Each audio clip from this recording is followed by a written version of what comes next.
sudah. Mana mereka? Assalamualaikum warahmatullahi wabarakatuh. Waalaikumsalam warahmatullahi wabarakatuh. Selamat pagi dan salam sejahtera untuk kita semua. Pagi. Yang saya hormati Ibu Purwati Widyastuti selaku dosen pengampu akuntansi keuangan 2, dan yang saya banggakan teman-teman sekalian. Di sini kelompok 9 akan mempresentasikan kewajiban jangka pendek dan kontingensi yang awalnya akan dibawakan oleh Rima. Baik, di sini kita akan membahas apa itu kewajiban jangka pendek dan juga kontingensi. Di sini kita dalam pembahasan kali ini kita akan membahas pendahuluan, lalu pengakuan kewajiban jenis-jenis kewajiban jangka pendek, pengakuan kewajiban jangka pendek, kontingensi, pengakuan dan pengungkapan kontingensi, dan ringkasan. Baik, yang pertama pendahuluan. Teman-teman pasti sudah tahu kan apa itu kewajiban atau liabilities? Di sini tertulis bahwa kewajiban adalah utang masa kini perusahaan yang timbul dari peristiwa masa lalu. Penyelesaiannya diharapkan mengakibatkan arus keluar sumber daya yang mengandung manfaat ekonomi. Jadi kewajiban ini timbul karena ada suatu transaksi yang terjadi di masa lalu. Lalu pada masa kini itu dikenakan sebagai kewajiban atau liabilitas. Karakteristik utama kewajiban yang pertama, kewajiban itu masa kini, timbul dari transaksi atau peristiwa masa lalu. Contohnya di sini teman-teman kita bisa ngambil dalam usaha dagang. Dalam perusahaan dagang kita apabila melakukan pembelian secara utang, maka kita di masa depan kita memiliki kewajiban untuk membayar utang tersebut. Lalu yang kedua ada arus keluar sumber daya. Maksud dari arus keluar sumber daya ini yaitu adanya pelunasan menyebabkan keluarnya aset atau manfaat ekonomi. Jadi ketika kita melakukan suatu transaksi itu sebagai utang, maka di masa yang akan datang akan ada manfaat ekonominya. Kita akan bertukaran dengan aset kita, kas kita. Ketika kita membayar utang, maka kita akan menulis di pencatatan utang pada kas atau utang pada aset lainnya. Jadi pertukaran manfaat ekonomi ini tadi yang kita sebut arus keluar sumber daya. Sumber daya yang dimaksud adalah adanya manfaat ekonomi. Lalu yang ketiga, kewajiban mengikat. Kewajiban mengikat ini di mana apabila kita melakukan suatu transaksi kita memiliki kewajiban yang harus kita tunaikan. Contohnya yaitu seperti kadar pembelian, maka kita memiliki utang yang harus dibayar. Sampai sini apakah teman-teman sudah cukup mengerti? Lalu lanjut kita ke jenis-jenis kewajiban jangka pendek. Di sini ada beberapa jenis kewajiban jangka pendek. Ada utang usaha, lalu beban terutang, utang dividen, lesor bayar, pendapatan diterima di muka, bagian jangka pendek, utang jangka panjang. Di sini teman-teman sudah familiar kan dengan semuanya? Sudah. Jadi saya tentunya tidak perlu saya jelaskan kembali. Baik, lanjut kepada teman saya. Baik, di sini kita akan bahas tentang pengakuan kewajiban jangka pendek. Di bagian ini kita bahas tentang kewajiban jangka pendek. Jadi gampangnya, kewajiban jangka pendek itu adalah utang atau kewajiban yang harus diselesaikan dalam waktu dekat, biasanya kurang dari 1 tahun. Nah, ada 4 kriteria utama. Yang pertama, ada kewajiban itu diselesaikan dalam siklus operasi normal, contohnya kayak utang dagang ke supplier. Yang kedua, kewajiban yang memang tujuannya untuk diperdagangkan atau istilahnya held for trading. Yang ketiga, kalau jatuh tempo dalam 12 bulan setelah tanggal laporan keuangan. Yang keempat, perusahaan tidak punya hak untuk menunda pembayaran lebih dari 12 bulan.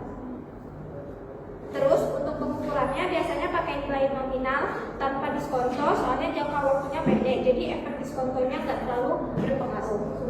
Berikutnya, di sini ada kontingensi atau definisi dan konsep. Liabilitas kontingensi definisinya merupakan kewajiban potensial yang timbul dari peristiwa masa lalu, namun keberadaannya dikonfirmasi oleh kejadian yang tidak pasti di masa depan, atau kewajiban masa kini yang tidak diakui karena satu, kemungkinan terjadi arus keluar, atau yang kedua, jumlahnya tidak dapat diukur. Contohnya gugatan hukum, garansi produk, sengketa pajak, dan jaminan kepada pihak ketiga. Kemudian aset kontingensi definisinya aset potensial yang timbul dari peristiwa masa lalu, keberadaannya dikonfirmasi oleh satu atau lebih kejadian tidak pasti yang tidak sepenuhnya berada dalam kendali entitas. Prinsip kehati-hatian, yakni aset kontingensi tidak diakui dalam laporan keuangan, hanya diungkapkan apabila arus masuk manfaat ekonomi kemungkinan besar atau probable terjadi. Contohnya, klaim asuransi yang terjadi yang sedang diproses, tuntutan balik kepada pihak ketiga. Kemudian di sini di slide ketujuh, tingkat kemungkinan atau probability threshold. Yang pertama itu sekira kalau kemungkinan lebih dari 95% atau hampir pasti itu diakui sebagai provisi. Nah, kalau lebih dari 50% masih juga diakui sebagai provisi.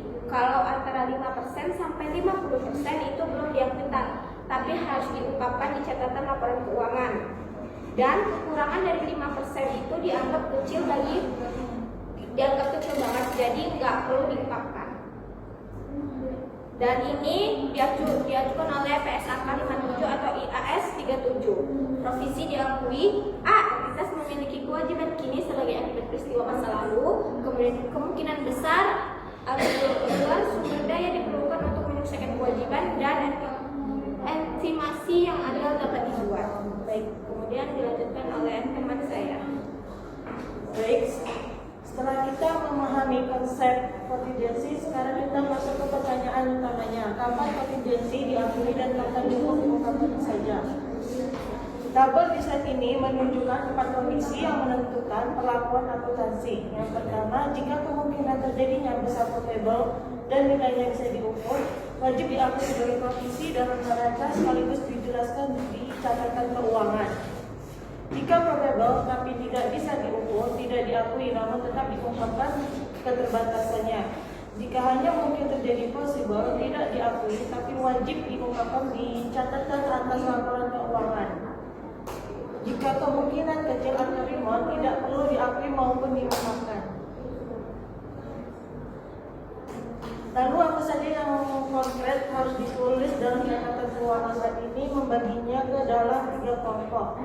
Kolom pertama, kewajiban jangka pendek. Harus mencantumkan rincian tiap jenis kewajiban, nilai nominal beserta tanggal jatuh tempo, tingkat bunga jika kewajiban tersebut berbunga, dan informasi jaminan atau agunan yang diberikan kepada kreditur.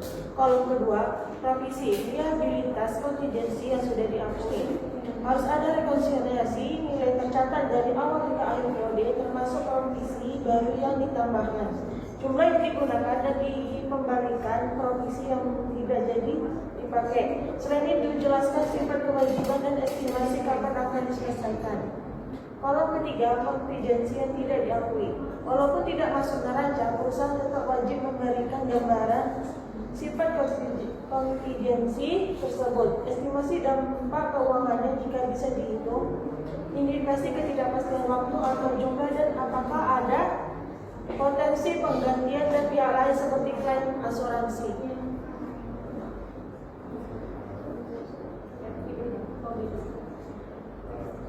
Sebagai penutup, mari kita rangkum seluruh materi yang telah kita bahas hari ini.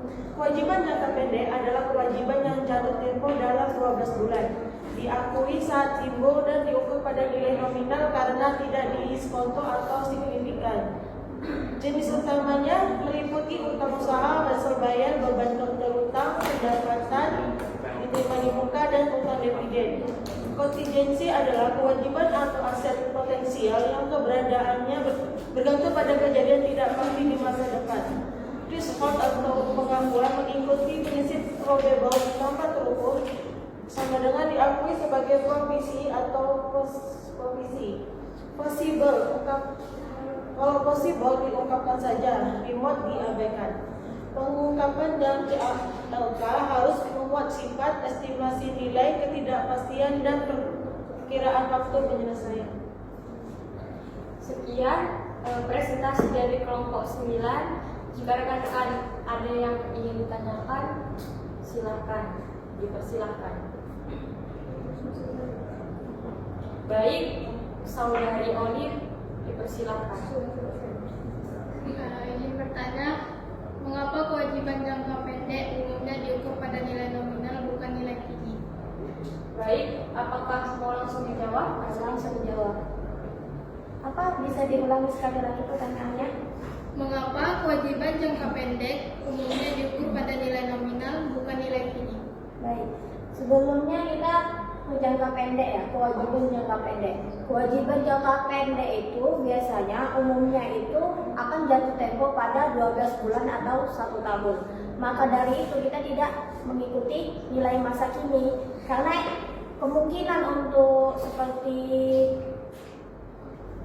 untuk diskonto itu tidak terlalu berpengaruh signifikan. Makanya itu pembayarannya mengikuti nilai nominal awal karena dia bakalan selesai dalam tempo 12 bulan. Apakah cukup? Terima kasih. Sama-sama. Selanjutnya, apakah ada lagi yang ingin bertanya?